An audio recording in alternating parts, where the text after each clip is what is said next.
Hi, this is MainstreetRob, and I'm in Crysler today, and behind me you can see the dam with the water just pouring over it.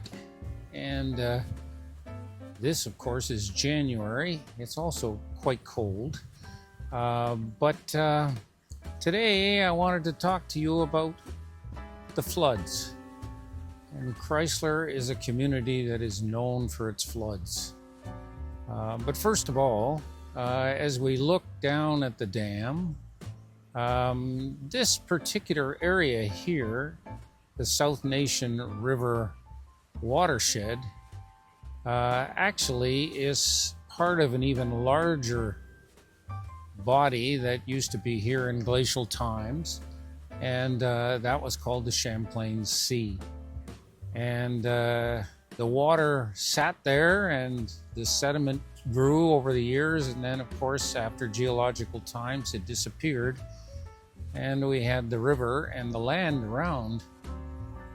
The land is composed of what we call Leda clay, and that means lots of sediments in it, which means it can be very nutrient rich, but it also means it's very unpredictable. And this particular area along the South Nation River is known for its Leda clays and its associated landslides, because when Leda clay gets saturated, it can go in every direction imaginable. And when that happens, we can have some pretty serious landslides. And throughout the history of this particular area, and the South Nation River runs from just a little bit north of Brockville, all the way up through Chesterville and Crysler, St. Albert, Castleman, and on to an area near Plantagenet. And all of that with this Leda clay has created some really difficult water problems in those areas where there are cliffs along the side and the Leda clay. You can have landslides, and we'll talk a little bit about that in Lemieux throughout this video. But today we're going to talk about the floods in Crysler, and there have been lots of them. So stay with me. We're going to do a little village walk through Crysler to talk about the floods. Yeah, good time of year to look along the South Nation River here. I'm by the fire hall, but across the way, the Crysler residence. We think it's the residence for Ralph Crysler, but certainly John Crysler was here before he died. And as we look up the river, this is the river flowing east, but we're looking west. And the next big community up the way is Chesterville. And Chesterville now has a dam, but this particular dam that's here right now was built in 1900. And the reason this dam was built was in about 1885, they built a bridge across the river, and the following year the floods swept the bridge away. And in those days there was a post office on the other side of the river over here, and stagecoaches would come up from Dickinson's Landing through Lunenburg and Newington, Finch, and terminate here in Crysler. And they needed to get across this river. So they built the bridge, and we're going to come to the bridge, but it's definitely up that way a little bit further. And it's the floods that destroyed the bridge. So they built it at 1886 flood. This community was growing. They had to rebuild that bridge, but they also We're getting ready for the railway. And in 1898, it was here in Crysler. And this area, all the way down here on Charles Street, suddenly started to boom. And you had businesses everywhere. And of course, down on Queen Street, they were still feeling the occasional flood. Now this area, of course, near the recreational trail, which goes down that way beyond the birdhouse, was the railway. The Ottawa, New York, and Adirondack Railway initially, ultimately the New York Central Railway, and going that direction it went up to Embrun and Russell, and in this direction south towards Newington. And you can see just over there, and it's a little bit difficult to get out and walk here today. Had lots of snow, but as you can see, those stone structures are the old railway bridge that came across here, a steel structure that was built obviously for the railway in 1898 to come across the South Nation River. These guys figured it out. Very high land here. There might be some flooding down in that area down there.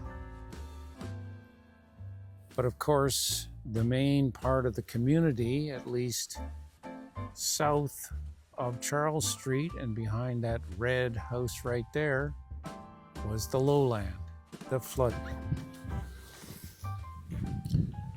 So I was hoping today to get into the Crysler Community Center, but unfortunately the doors are locked. The first thing you see as a resident here coming to the community center is the painting that sits on the wall just past these doors here on the right. I've had a picture. I think every resident of Crysler has a picture of that, showing the Great Flood in 1907. It's a pretty impressive picture, and it really is daunting when you see it for the first time.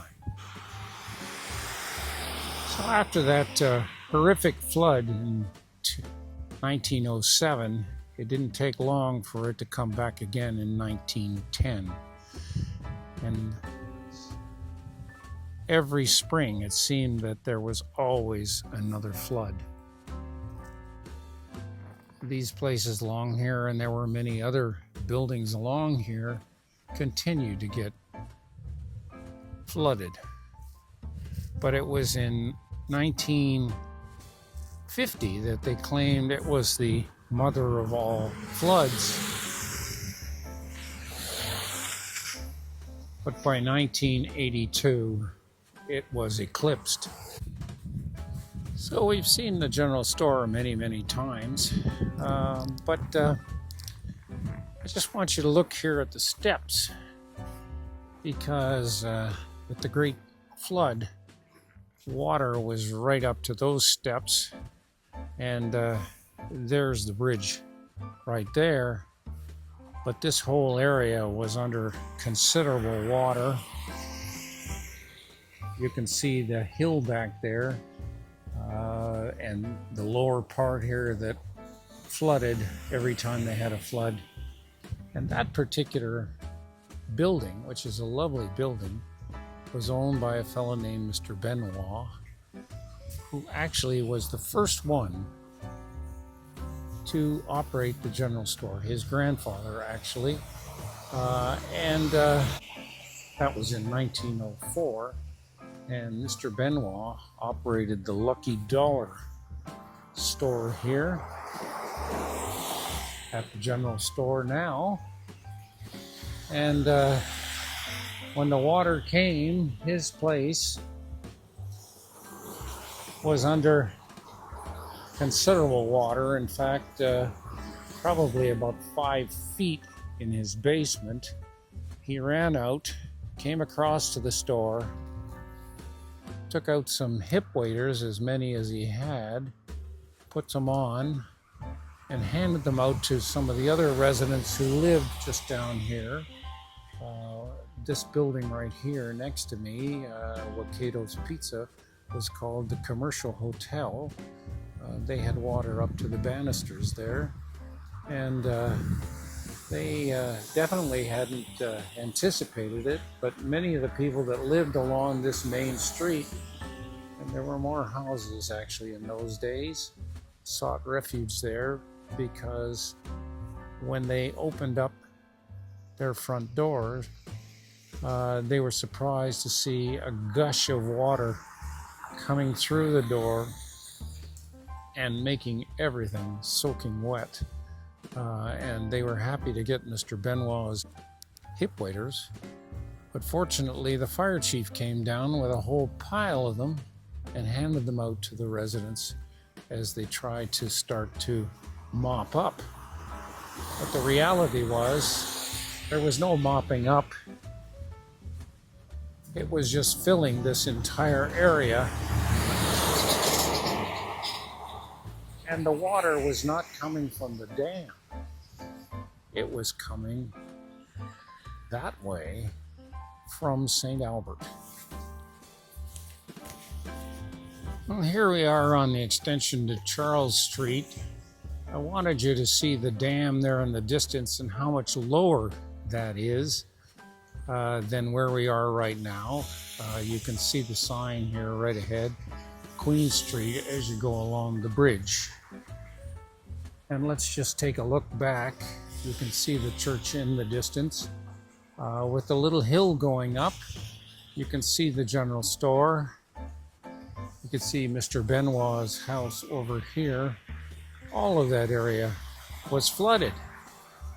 And while the flooding was coming a bit from this side, the reality was it was coming back up the river. And it doesn't look like I'm going to be able to go out onto the bridge. So what you can see here is the cliff and the lower part of the river, and St. Albert, which is about maybe 5 or 6 kilometers from here upriver, had a huge ice jam under their bridge. And as a result, the water was pouring over the dam here, going down the river and getting jammed up like another dam at the ice jam. And as a result, the water started to come back. And all of this area was flooded terribly. This was in 1982. As I look up the road, you can see the hill and how that water would accumulate down here.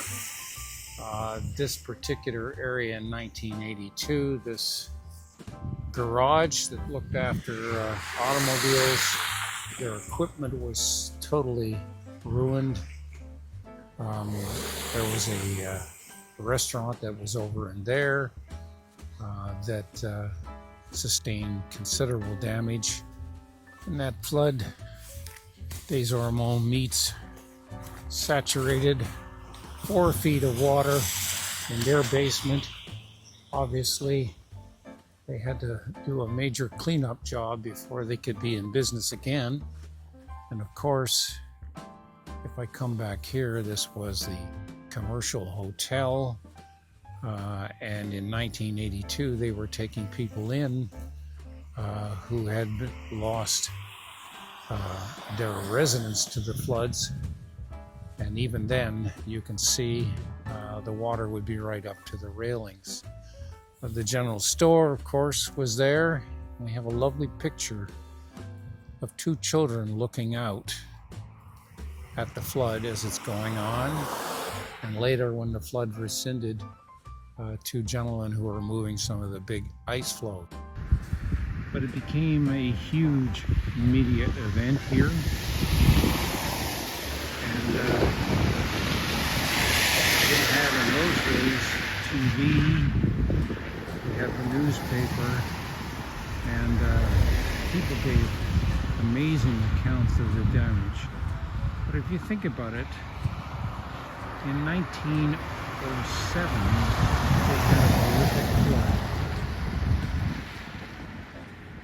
75 years later, in 1982, they had the mother of all floods. Nothing had been done by that time. At last, people started to react, and particularly with TV, this is when they finally built the dikes. I'm looking here at the dikes that were built after that flood in 1982. It took them a long time to finish it. By 1991, it was completed. Went all the way up that way. Have to be careful here on the bridge. Got a lot of snow on it today. But by 1991, it was completed all the way up almost to the dam. And then on this side, again, on the lower side of the river, you can see the dike. And those dikes went along behind Mr. Benoit's house here. And actually for a long distance up there, so that if the same kind of backflow happened again, the dikes could protect the community. So the flood in 1982 was not the traditional over the dam flood from spring runoff. It actually came back on that side of Mr. Benoit's house from an ice jam in St. Albert. And the water just backed up, and suddenly it was pouring down the main street here. People just couldn't believe it. They were used to the water rising over the dam, but not expecting it to come this way. And so the way that they resolved the whole issue was they put a big excavator down there under the bridge at St. Albert to break open the dam. And at one point in time here where they had 4 feet of water, suddenly the water was dropping 8 inches an hour. And it was resolved in fairly short order. But still, it was traumatic for the poor people who lived in this community. So if you think about it, those folks down on the lowlands were plagued with floods from 1886 and maybe earlier until 1982 and even until 1991, when officials finally completed that series of dikes that goes along there. Every year the waters come over the dam, and it can be a scary situation there when the waters start to get very, very high. But we haven't had any significant flooding since 1982. But what we have is a whole bunch of businesses and residences that are now on the floodplain, and that's what they're classified as. And if you're a businessman who is concerned about risk, you may not wish to establish your business on the floodplain. As a result, a lot of the businesses, they don't get as much renovation as they perhaps should have. The residences remain there, but you don't see any new development going on. And I think this has really hurt Crysler over the years. It took a long time before some action on the flooding took place. We saw Charles Street go from boom town to no town, and yet those families kept the businesses going down on the floodplain for years and years and years. It's a testament, again, to resiliency in these small villages, but Crysler is growing. And here I am in St. Albert at the bridge.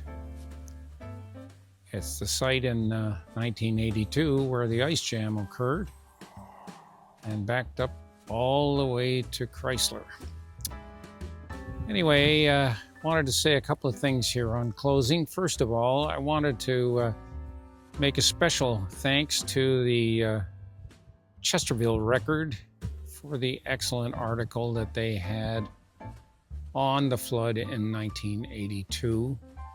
And I suggest if you have a chance, you should go to their website and see the other local things that they have available today. It's now in color, of course, but there are considerable records in the SDG archives.